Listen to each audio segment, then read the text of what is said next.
Salut à tous, la team Well, Tom Show pour Lyon Fan TV. Très très heureux les gars de vous retrouver pour une nouvelle vidéo. Et il fait beau, j'espère que tout le monde va bien.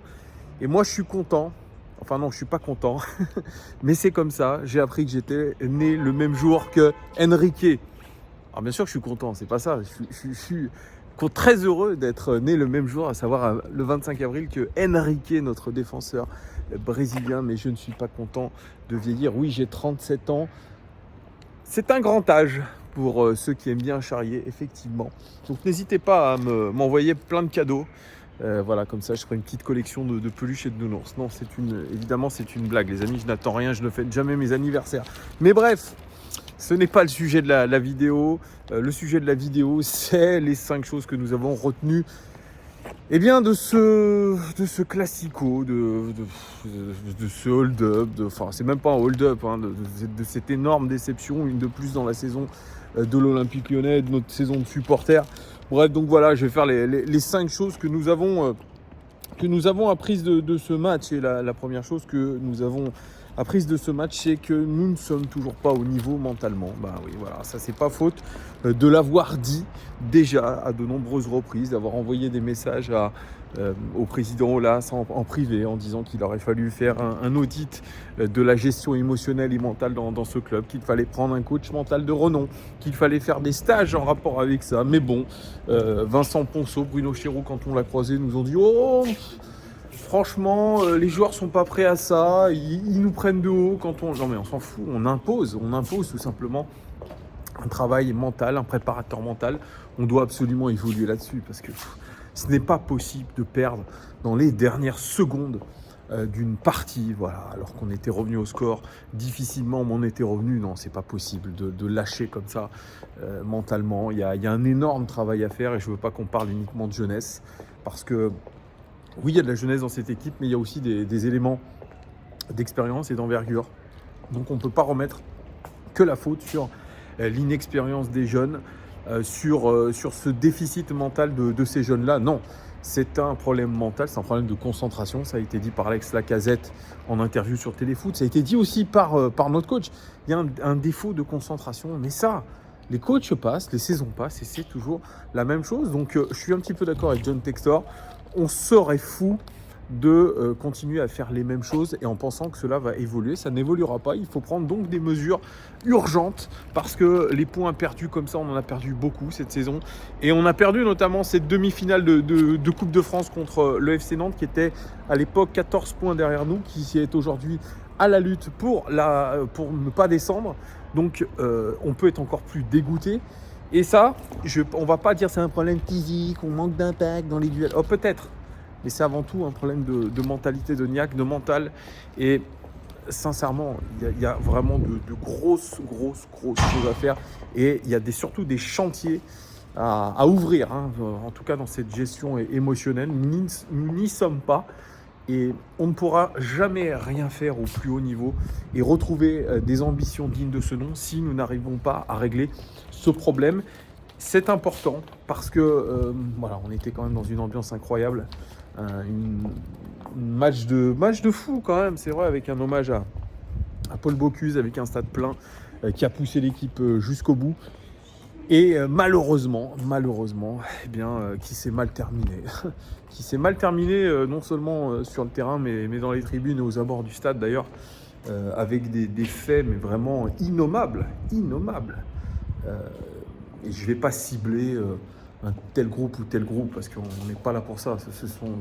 Déjà, on n'a pas tous les éléments, mais les vidéos qui ont circulé sur le parvis avec ce supporter marseillais qui se fait lyncher au sol, qui aurait pu mourir, avec des insultes ignobles aussi.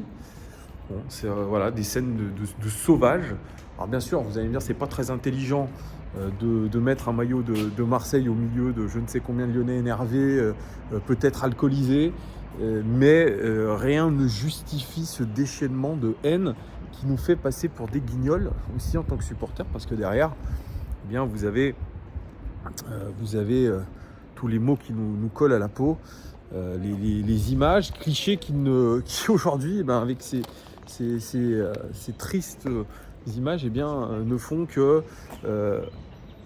montrer que nos supporters, je ne vais pas faire une généralité, ça ne sert à rien. De toute façon, c'est un sujet très clivant. Certains de nos supporters, parce que vous le prouvez sur cette chaîne et cette communauté OL qui est hyper bienveillante, hyper sympathique, certains supporters vont trop loin, vont beaucoup trop loin dans la violence, dans l'expression de leurs sentiments, et on ne peut pas arriver à des choses comme ça. Je suis désolé, il y aurait pu avoir un ou plusieurs morts pour un match de foot, les gars. On supporte des équipes, mais tranquille. Après, ça se passe aussi ailleurs en Europe, mais ça prend des dimensions, le foot.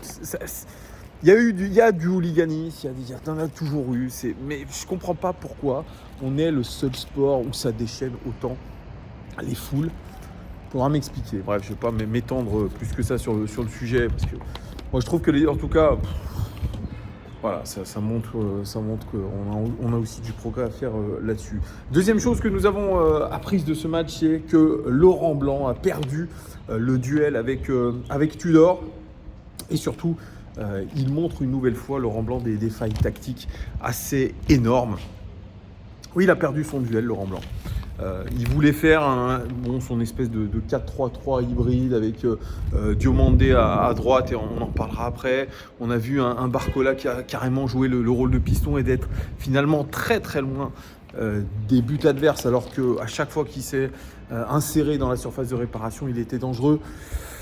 Il y a des choses que j'ai pas trop compris. On s'est procuré 0 occasion sur la première mi-temps notamment. On a encaissé énormément de tirs. Et puis un Laurent Blanc qui nous a habitués depuis le début de saison à faire pas forcément les bons changements, et surtout à faire des changements extrêmement tardifs, puisque les premiers changements ont eu lieu à la 80e minute, soit beaucoup trop tardivement, parce que sincèrement, j'ai fini. On a vu qu'il a quand même remué, même si c'est pas tiré, ça on l'avait déjà vu dans les highlights du championnat brésilien. Mais il aurait pu apporter peut-être autre chose. Donc, pas vraiment inspiré une nouvelle fois, Laurent Blanc, même si il a laissé sur le banc, et tant mieux, Dembélé et Aouar. Mais il n'a pas été franchement inspiré. Il ne voyait pas comment faire changer les choses via nos remplaçants. Et il dit surtout en fin de match une phrase qui dit franchement, si c'était à refaire, je ferais exactement les mêmes changements et au même instant. Donc lui aussi, il va falloir aussi de temps en temps qu'il se remette un petit peu en question, parce que là, je pense qu'il y avait autre chose à faire. Bref, donc il a perdu cette bataille tactique face à Tudor. Tudor nous a étouffés avec un pressing incroyable. Il a fait des individuels sur nos joueurs clés. Bref, on a été cadenassés. Ils ont eu les meilleures occasions. On avait l'impression qu'à chaque fois que l'Olympique de Marseille rentrait dans la surface de réparation lyonnaise, il pouvait se passer quelque chose. Sans un grand Anthony Lopez, je pense que voilà, on aurait évidemment coulé depuis un certain nombre de temps. Pareil, là je parlais des échauffourées avec les supporters. Je me demande quel débile aussi, excusez-moi l'expression, a été chatouillé Anthony Lopez à la fin du match. S'il y a bien un seul homme, joueur, qu'on ne peut pas critiquer, ou qu'on n'a pas le droit de critiquer par rapport à ses performances, c'est Anthony Lopez. Donc je ne sais pas, je ne connais pas, pareil, on ne connaît pas la teneur des propos de cet homme-là. Alors, en tout cas, si c'est pour critiquer Anthony Lopez, c'est non. C'est non, voilà, tout simplement. Bref, voilà, troisième chose que nous avons apprise de ce match, c'est que Diomandé en latéral droit hybride, là c'est non. Évidemment, c'était déjà non avant, et ça l'est encore plus aujourd'hui. Quel match indigne de la part de Sinali Diomandé. Alors bien sûr, jeune, fougueux. Maintenant, il commence à avoir quand même un petit peu d'expérience du plus haut niveau. C'est pas la première saison professionnelle. Mais en tout cas, il y a toujours les mêmes erreurs. Des erreurs qui nous ont coûté cher contre Auxerre, on le rappelle. 2 erreurs monumentales. Là, deux erreurs même, encore une fois, qu'on peut lui attribuer quasiment directement, parce que le coup franc qu'il tire, en plus, latéralement, pas dans l'axe, latéralement, à 70 mètres de ses cages, en ne se concentrant pas sur la passe qu'il avait à fournir. Excusez-moi, mais là, à ce niveau-là, c'est indigne d'un professionnel. Donc on peut lui trouver plein d'excuses, mais là non, il n'y a pas d'excuses, à avoir. Et puis ce dégagement à l'emporte-pièce dans le temps additionnel où il dégage sur Malo Gusto et but contre son camp, ça aussi c'est un manque de concentration. Alors il y a du stress aussi, probablement, il y a du stress, il y a un mélange de concentration et de stress ou de la gestion du stress, ça c'est sûr. Pareil, il essaye de dégager son camp en première mi-temps, parce qu'on a été sur un fil en première mi-temps, il talonne dans la surface de réparation. Et oui, comme si c'était vraiment le geste adéquat que de talonner dans sa surface de réparation pour dégager un ballon. Donc non, Sinali Diomandé, latéral droit, c'est un grand nom. Alors, bien sûr, on n'avait pas Koumbedi. Et quand on voit la rentrée catastrophique de Malo Gusto, il n'y avait pas beaucoup de choix. Mais sincèrement, c'est... Non. non. Sinali Diomandé, il peut pas être au four et au moulin. Alors bien sûr, il a fait des bonnes performances sur certains matchs cette saison. Tout n'est pas acheté, tout n'est pas à jeter pour Diomandé. Mais quand même, cette saison, il est coupable quand même de grosses erreurs individuelles qui nous ont coûté très très cher. Et ça, il va falloir s'en inquiéter un petit peu.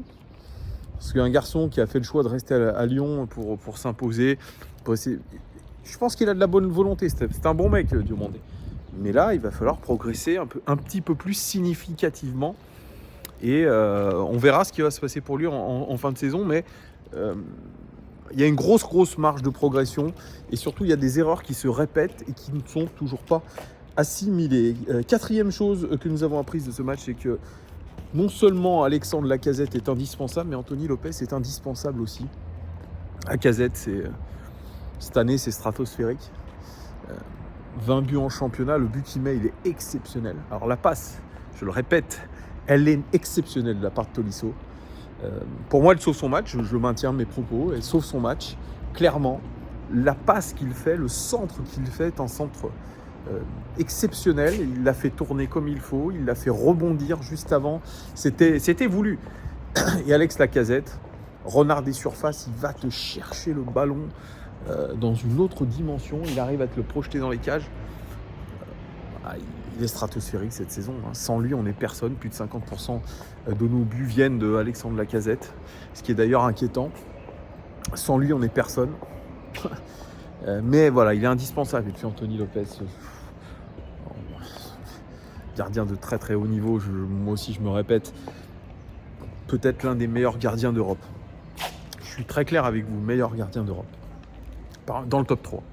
Mettez deux autres personnes devant lui ou même peut-être il est exceptionnel. Il est exceptionnel. Il a une grinta, une rage, il sent les coups, il est très fort sur sa ligne, il est explosif. C'est un extraterrestre, c'est un mutant, Anthony Lopez. Et un énorme merci à lui. Parce que franchement, sans lui, on est... Les gars, sans Lacazette, sans lui, on est vraiment proche, je pense, de se battre pour la relégation aussi. Donc merci à ces deux joueurs-là. Et puis, cinquième et dernière chose que nous avons apprise de ce match, c'est que notre milieu de terrain est diablement pauvre. Pauvre. Quand on aligne Thiago Mendes, Cacré, Tolisso. Alors, bon, Thiago Mendes, c'est ce que je disais, ce que je lisais un petit peu à droite à gauche, peut-être notre meilleur milieu de terrain contre l'OM. Finalement, Thiago Mendes, c'est peut-être le milieu de terrain qui déçoit le moins cette saison. C'est assez incroyable de se dire les choses comme ça, mais quand il joue, il est plutôt performant. Il apporte de la grinta, de l'expérience. Il est pas si mauvais que ça, Thiago Mendes. Mais alors, le reste autour de lui, Tolisso, c'est les mains sur les genoux à la 59e minute. Des passes, on se demande pareil, la concentration, pas ce qui se passe dans sa tête. Et puis heureusement, sur un coup magique, parce que voilà, c'est un joueur qui a une qualité de passe exceptionnelle. Moi, je pense vraiment qu'il a un pied droit qui est très très fort. Corentin Tolisso, il arrive à débloquer ce match, fort heureusement. Mais alors, pour le reste, le mec a passé 5 ans au Bayern, champion du monde, on rappelle, titulaire quasiment à l'Euro 2020 avec l'équipe de France. Franchement, moi j'aimerais bien savoir ce qui s'est réellement passé avec Tolisso, son physique, qu'est-ce qui se passe. On n'a pas de rapport détaillé des médecins. Alors, bien sûr, c'est peut-être secret médical, mais on a besoin de comprendre. Non, c'est pas au niveau. C'est clairement pas au niveau pour un joueur qui est censé nous apporter beaucoup. Voilà, sur ces matchs-là. Alors bien sûr, il a été, je dis beaucoup bien sûr, je suis désolé, c'était un petit verbal. Il a été au niveau sur les dernières sorties lyonnaises, mais il reste encore aujourd'hui très inconstant. Maxence Cacré, c'est le meilleur passeur de notre club en Ligue 1. Ok. Mais ce qu'il fait sur la pelouse du Groupama Stadium, c'est zéro. Zéro. Ryan Cherki, je vous en parle même pas. Le garçon est aux abonnés absents. Il fait rentrer Joanne Le Penant, c'est pas bon non plus. Avec un milieu de terrain comme ça, aussi faible dans l'impact, aussi faible techniquement, tu ne peux pas faire grand chose. Et c'est là aussi où on a perdu énormément, je trouve. C'est à ce milieu de terrain. On avait Guimaraes, Paqueta, je vous rejoins. Hein, c'était autre chose au niveau technique. L'un ne fait pas une grosse saison avec West Ham, Paqueta, et l'autre fait une énorme saison avec Newcastle, 3e de Première Ligue, et qui a écrasé Tottenham ce week-end. Voilà, c'était autre chose. Là, franchement, je suis inquiet. Il va falloir faire une refonte assez complète du milieu de terrain. Voilà.